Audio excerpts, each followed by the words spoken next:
শিক্ষিতকে শিক্ষিত করা শুধু নয়, যারা অল্প বুদ্ধি আছে, অল্প শিক্ষা অর্জন করছে, তাদেরকেও সুশিক্ষায় শিক্ষিত করাই হচ্ছে আমাদের মূল লক্ষ্য। শিক্ষা জাতির মেরুদণ্ড নয়, সুশিক্ষায় জাতির মেরুদণ্ড। আসুন ঘটনার আড়ালের ঘটনা উন্মোচন করি এবং আমাদের এই শিক্ষা কেন্দ্রকে আরো বৃহত্তর পরিসরে উন্নতি করার জন্য, সুশিক্ষায় শিক্ষিত করার জন্য, যারা খারাপ ছাত্র তাদেরকে ভালো শিক্ষিত করার জন্য আমরা এগিয়ে আসি।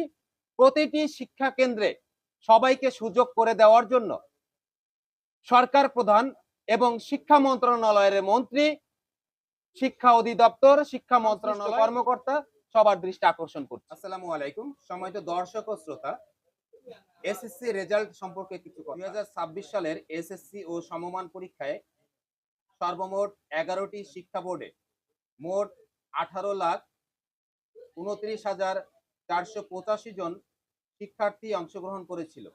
এর মধ্যে পাশ করেছে 11,38,877 জন।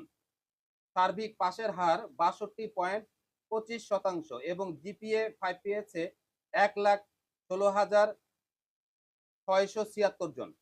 2026 সালের এসএসসি পরীক্ষায় শতভাগ শিক্ষার্থী জিপিএ 5 পাওয়ার অন্যতম রেকর্ড করেছে নরসিংদীর আব্দুল কাদির মোল্লা সিটি কলেজের অন্যতম সহযোগী প্রতিষ্ঠান নাসিমা কাদির মোল্লা হাই স্কুল এবং দিনাজপুরের চিরিরবন্দর উপজেলার আইডিয়াল রেসিডেন্সিয়াল।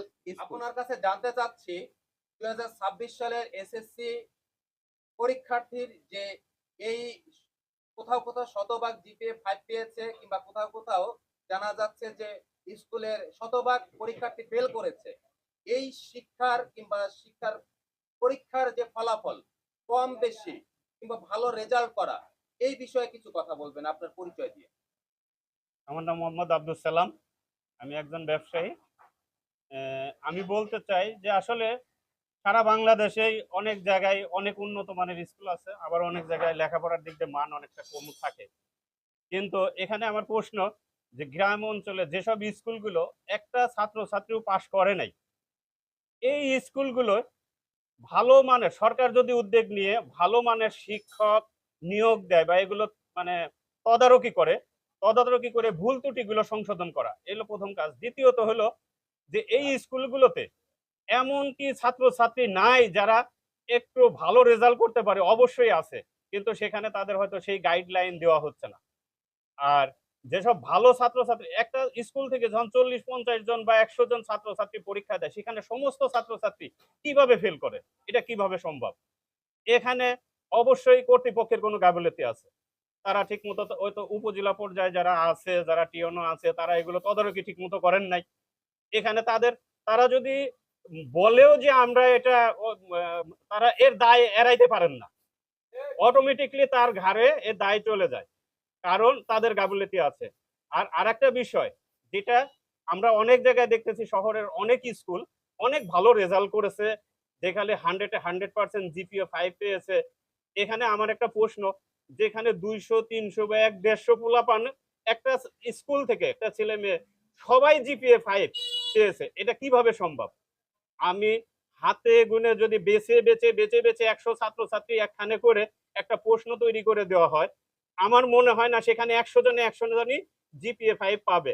এখানে কোনো মানে ভিতরগত কোনো কারুকাজ আছে কিনা এটাও সরকারের দেখা উচিত। এগুলো কর্তৃপক্ষের দৃষ্টি আকর্ষণ করতেছি, তারা যেন এই বিষয়গুলো খতিয়ে দেখে। কারণ এমন হইতে পারে না যে 150 স্টুডেন্ট বা একটা স্কুলে 200-250 স্টুডেন্ট, 200-250 স্টুডেন্ট সবাই জিপিএ 5 পাবে। এর ভিতর কি একজন দুর্বল ছাত্রছাত্রী নেই? আরেকটা বিষয় যেটা হলো, আমার ছেলে মেয়ে বা আমার প্রতিবেশী হোক বা আমার এলাকার হোক, যেসব ছাত্রছাত্রীর গুলো হয়তো এ গ্রেড পায় নাই, বি গ্রেড আছে বা সি গ্রেড আছে, তাদেরকে সামনে আগায় নেওয়ার জন্য আমরা লক্ষ্য করি যে অনেক স্কুল আছে যেখানে ভর্তি পরীক্ষার মাধ্যমে ভর্তি করানো হয়। সেখানে শুধু যারা জিপিএ 5 পাইছে বা যাদের ভালো রেজাল্ট করছে, মেধার দিক দিয়ে যারা ভালো, তাদেরকেই শুধু ভর্তি করানো হয়। তাহলে ভালো ভর্তি করা এত ভালো করা সম্ভব, দুর্বল ছাত্র ছাত্রীগুলোকে গড়ে তোলার জন্য তাহলে কারা? এই শিক্ষা প্রতিষ্ঠানগুলো যদি শুধু ভালো নিয়েই পড়ে থাকে, তাহলে আমাদের দুর্বল ছেলে মেয়ে যেগুলো আছে এগুলো গড়ে তোলার জন্য আমাদের সরকারের কি উদ্যোগ আছে?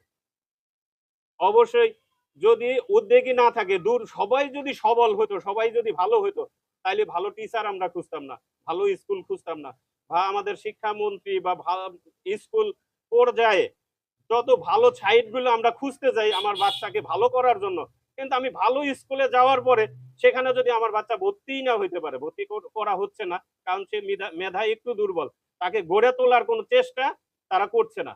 তো ভালোকে দিয়ে ভালো করা তো সহজ, একটা খারাপ ছাত্রছাত্রীকে গড়ে তোলার কি উদ্যোগ আছে?